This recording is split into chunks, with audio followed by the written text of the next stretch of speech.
Let's get right into it. Walking into a grocery store these days feels less like shopping and more like navigating a minefield. You pick up an apple, and someone tells you the sugar will kill you. You look at a loaf of bread, and suddenly it's the enemy. We have been manipulated by bad science and aggressive marketing for decades. They turned our dinner tables into crime scenes. But today we are going to expose the lies. We are clearing the names of 10 innocent foods that they convinced you were dangerous. Number 10, the egg's criminal record. For decades, eggs were treated like the Al Capone of breakfast foods. Their crime, having too much cholesterol. Guilty. Scientists saw eggs had cholesterol and heart disease involved cholesterol. So they said, case closed. But they were looking at the Red wrong cars evidence cause the whole traffic. time. It's like blaming traffic on red cars just because you see them on the road during As rush this hour. diagram shows, Here is the liver biological functions fact as they a missed. factory, Your body naturally actually producing makes the most of its boxes cholesterol needed by the itself. body. The cholesterol you eat is like bringing a bucket of sand to the beach. Your body already has plenty. When you eat eggs, your body is smart. It simply makes less cholesterol to balance things out. It regulates itself perfectly. New studies show eating an egg a day might actually help your heart. Eggs are packed with choline. Without it, your brain would be like a smartphone with no battery. The real tragedy? While eggs were doing time for crimes they didn't commit, the real bandit was running wild. Sugary, processed breakfast cereals. Number 9, the MSG conspiracy. MSG might be the most misunderstood ingredient in your food. It stands for monosodium glutamate, but it's basically just concentrated umami, that savory taste you get from Parmesan cheese, tomatoes, and mushrooms. It looks Your the body same. literally cannot tell the difference between MSG and the natural glutamates in a tomato. It's like being scared of bottled water, but liking rain. The whole panic started with one letter to a medical journal in 1968. A doctor felt weird after a Chinese meal and blamed the seasoning. The media lost its mind and called it Chinese restaurant syndrome. That is about as scientific as calling a hangover Irish pub disease. When scientists tested it properly, giving people MSG without telling them, nobody had any problems. But when they told people they were eating MSG, everyone suddenly felt sick. It's the nocebo effect, your brain convincing your body something is wrong. While people were freaking out about Chinese food, they were happily munching on Doritos and ranch dressing, which are loaded with MSG. Scientists found you'd need to eat 3 grams of pure MSG on an empty stomach to feel anything. That is like eating a heap of salt by itself. Number 8, the butter versus plastic incident. It's the 1950s and scientists suddenly tell your grandma that butter is trying to kill her family. They claim saturated fat was deadly for your heart, so they invented margarine by bombing vegetable oil with hydrogen. But do you know what uncolored margarine looks like? It's gray, like industrial sludge.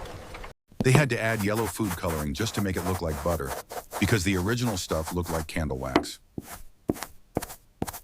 They branded it heart healthy, but they were filling it with trans fats, which we now know are the deadliest type of fat in existence. By the 1980s, using real butter made you look like a health criminal, but the scientists were dead wrong. Natural butter might actually be better for you than the lab-created spread they pushed on everyone. Those trans fats in margarine turned out to be so dangerous that many countries have banned them. Trust the cow, not the chemist. Number 7, the war on bread. For 10,000 years, bread was literally the thing that kept humanity alive. The Romans had a This saying, is life. bread and circuses.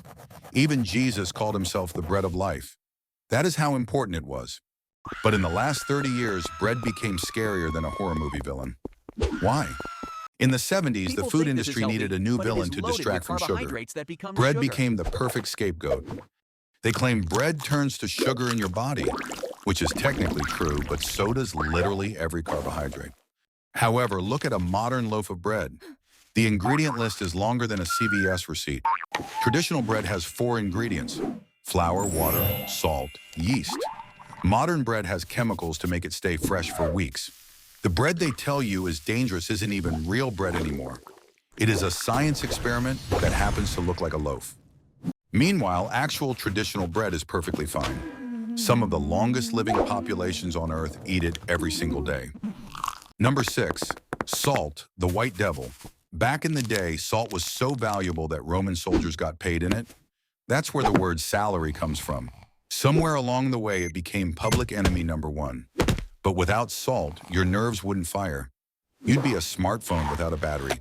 Your muscles would be as coordinated as a drunk penguin trying to ice skate. You need salt to survive. The fear came from studies linking salt to high blood pressure. And yes, for some sensitive people, it does raise it. But when they put people on very low salt diets, some people actually got worse. Their bodies couldn't maintain water balance. The real problem isn't the salt shaker on your table. It is the hidden salt in processed garbage. That canned soup that says heart healthy on the label, it has enough salt to make the Dead Sea jealous. Unless you have specific issues, your body handles salt fine. Your kidneys flush the extra out like bouncers at a club. Number 5, the spinach iron myth. We all know Popeye. He eats spinach, he gets strong because of the iron. But back in 1870, a German scientist made a tiny mistake that created a massive myth. He put a decimal point in the wrong place. This one little dot made everyone think spinach had 10 times more iron than it actually does. Scientists kept copying this number without checking it for nearly 100 years. Kids everywhere were force-fed mushy spinach because of a math error. The truth is worse. Spinach does have iron, but it also has oxalic acid. This acid acts like a bouncer, blocking the iron from entering your blood. Nothing left. Spinach is still good for you, but not for the reason everyone thought. Sorry, Popeye. Number 4, the potato's bad reputation. We have given this perfectly healthy vegetable a terrible name. A regular potato has more potassium than a banana and more vitamin C than an orange. It is a nutritional powerhouse. But we gave it a Vegas makeover. We deep fry it, coat it in salt, and wonder why it's not good for us. That is like blaming water for being unhealthy after you mix it with 7 shots of vodka. It's not the potato's fault. Studies show eating boiled potatoes causes no issues. But eating French fries, it doubles your risk of early death.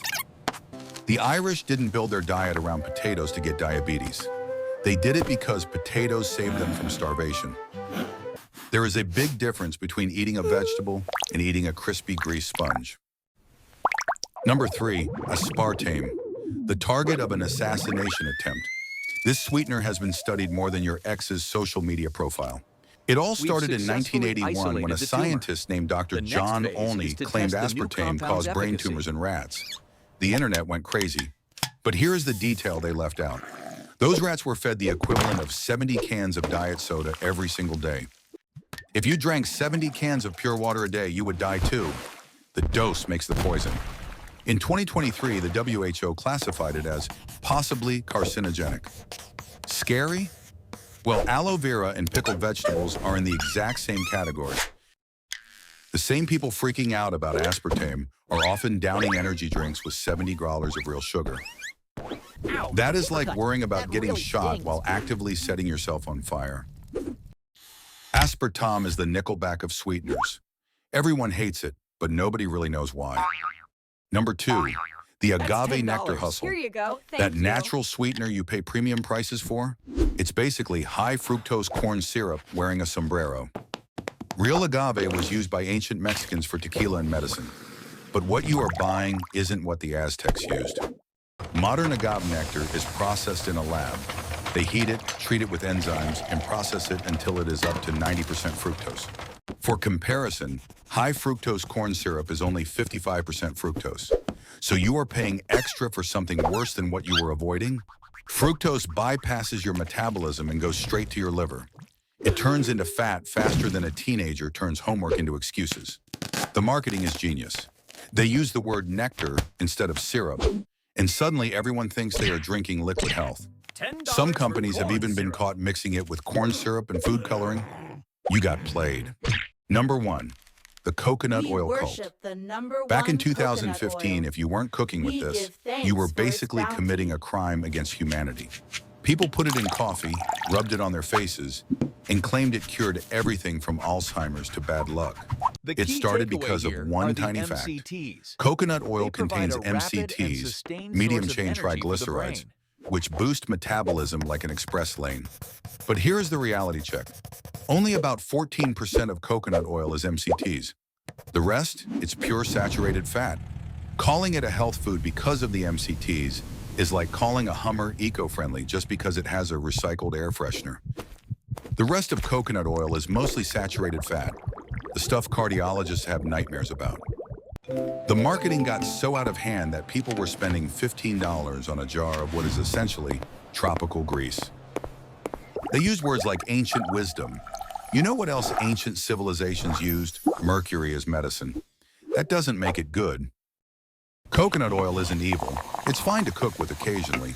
It's great for your hair and skin. But the only miracle about coconut oil is how many people were convinced to pay premium prices for something that's basically fancy Crisco. Why do we fall for this? Because we want a magic bullet. We want one food to be the hero and another to be the villain. But nutrition isn't black and white. It's complex, context matters, preparation matters. Just like the rats drinking 70 sodas or the 3 grams of MSG, dosage makes the poison. Even water can kill you if you drink too much. Preparation is key. A baked potato is life, a fry is death. It's the same vegetable, treated differently. Marketing is the real enemy.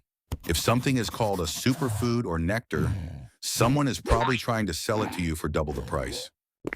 We need to stop letting fear dictate our diet. Fear sells magazines, but it doesn't make you healthy. Eat the egg, enjoy the bread, salt your food to taste, just use common sense. Your body is smarter than you think. It can handle a little bit of everything. It's designed to regulate itself. The real enemy isn't natural food like butter or potatoes. It's the ultra-processed stuff pretending to be food. What food do you think they will demonize next? My bet is on water. Is water diluting your soul? Let me know in the comments which food myth you fell for. I definitely bought the agave nectar thinking I was being healthy. If you learned something new, hit that subscribe button. It's gluten-free, fat-free, and has 0 calories. Thanks for watching. Stay healthy, stay skeptical, and go eat a potato. See you in the next one. Bye!